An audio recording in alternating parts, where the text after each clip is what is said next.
Hello and welcome to this evening's edition of E-Prime. I am Daedran. New reggae sensation Coffee has been announced as the host for this year's Irama.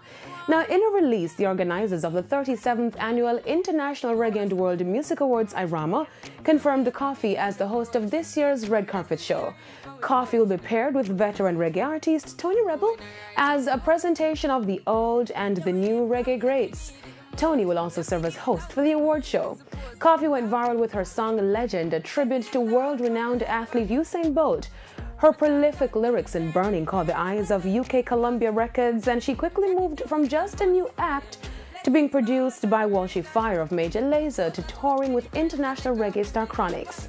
She has been on a number of tours and is now a dub plate winner courtesy of her mega hit Toast. Tony Rebel, we all know, is no stranger to music lovers worldwide with its slew of hits like Job by My Side, Fresh Vegetable and Sweet Jamaica. The Irama Awards is scheduled for May 11 at the Jamaica Pegasus Hotel. Here's something you don't hear every day. The Avengers Endgame directors asking fans not to spoil the ending. The brothers Anthony and Joseph Russell tweeted a letter addressed to the greatest fans in the world, asking them to remain tight-lipped about Avengers Endgame, the final movie in the Infinity Saga. It is the end of an unprecedented narrative spanning 11 years and 11 franchises. Marvel's Infinity Saga began back in 2008, and Endgame is the 22nd film in the Marvel Cinematic Universe, which features characters like Iron Man, Captain Marvel, and Black Panther.